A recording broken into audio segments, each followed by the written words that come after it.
Hey, friends, welcome back to Guess What? Compliance Can Be Simple. I'm your host, Dr. Natasha Guess. And if you're new here, welcome. If you've been listening for a while, thank you so much for joining me. This podcast, it exists because I believe compliance shouldn't feel overwhelming. And my goal is to help healthcare leaders make compliance simple, practical, and just a part of how their practice runs every single day. Now, today's episode starts with one simple question. Could this happen in your practice? And every week we look at a real healthcare enforcement action. And it's really not to pile on another practice or organization, but to actually understand what happened, what regulators found, and what we can learn before the same thing shows up somewhere else. Now, today I want to talk about something that sounds like a good thing. Your practice conducts a review. The review works. It finds a problem. That should be a compliance success story, right? Not necessarily, because finding the problem is only half of the job. What happens next can create an entirely different compliance risk. So let's talk about the case. In May 2026, the Department of Justice announced a $32 million settlement. And this involved Oglethorpe Inc., an operator of psychiatric hospitals, along with its founders, CEO, and the COO. Now, according to DOJ, Oglethorpe's own consultants identified Medicare overpayments, which involved patients admitted for inpatient psychiatric care who allegedly did not qualify for that level of care. Now, that's the part I want you to pay attention to. The government wasn't alleging that nobody knew there was a problem.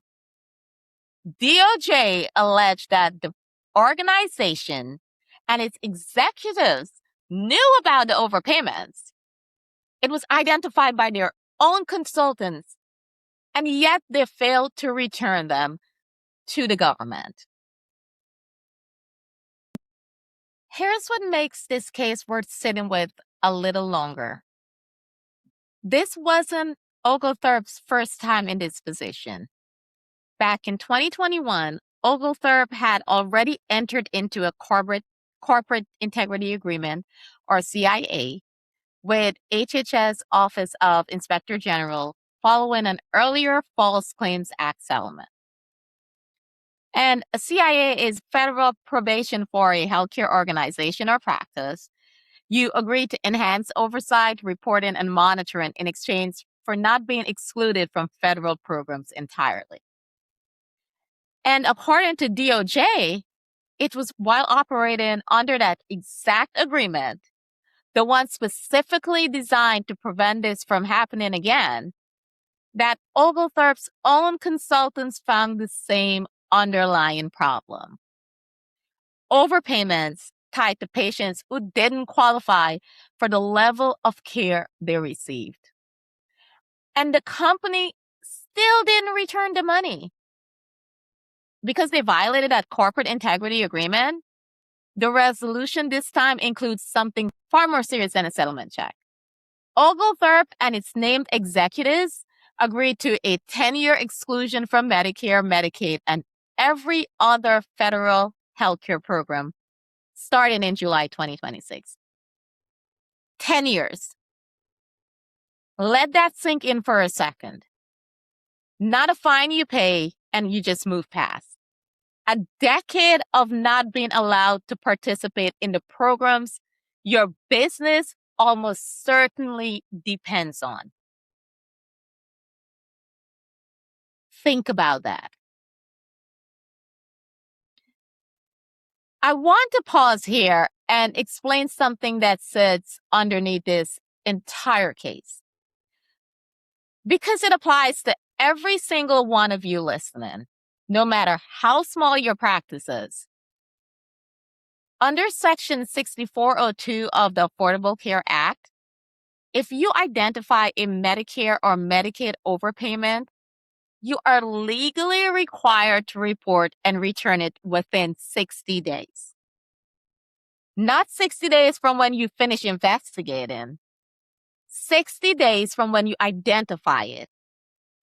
If you miss that window, retaining the overpayment can itself become a False Claims Act violation, completely separate from whatever caused the overpayment in the first place. This is sometimes called a reverse false claim, and it's exactly the legal theory DOJ used against Oglethorpe. The problem wasn't just that the overpayments happened. Overpayments happen everywhere, constantly, for all kinds of innocent reasons. The problem was what happened or didn't happen in the 60 days after they were identified. So if your practice is ever found an overpayment, a credit balance, a claim that got paid incorrectly, that clock starts the moment you know, not the moment you're fully ready to deal with it.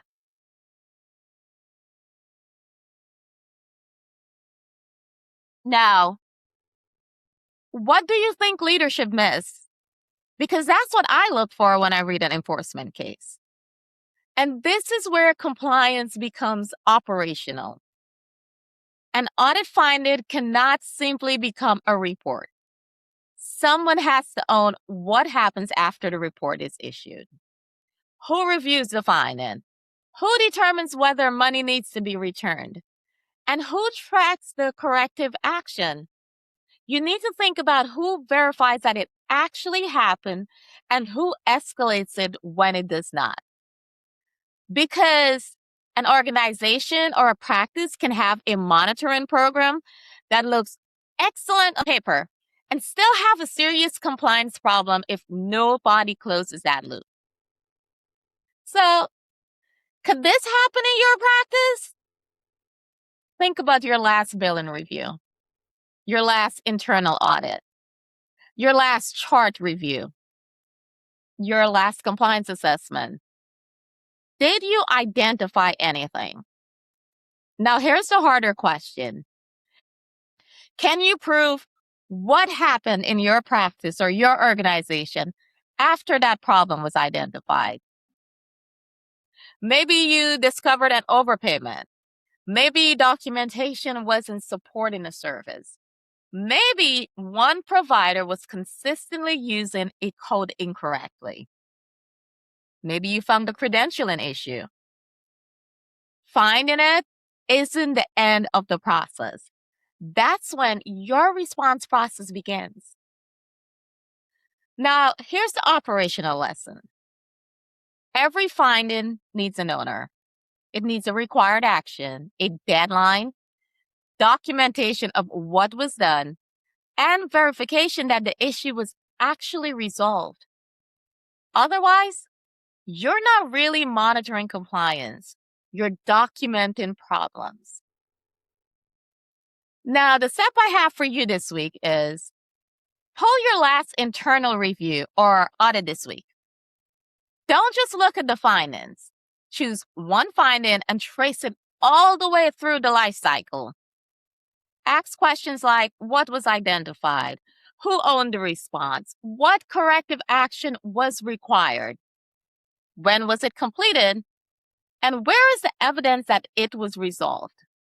If you can't answer those questions, that's your gap. Compliance doesn't stop when you find the problem. What you do after you know that problem matters too. Keep it simple, stay compliant, and protect your patients.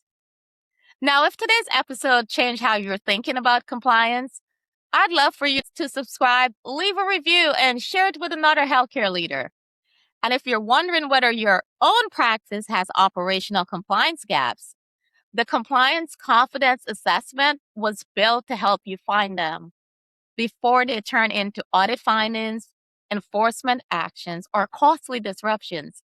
You'll get a personalized compliance risk score and a detailed action plan to help you strengthen your compliance operations before regulators find the gaps for you.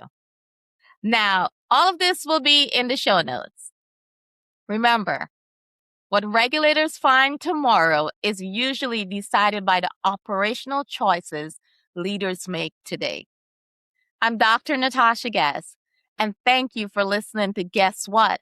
Compliance can be simple. I'll see you next week.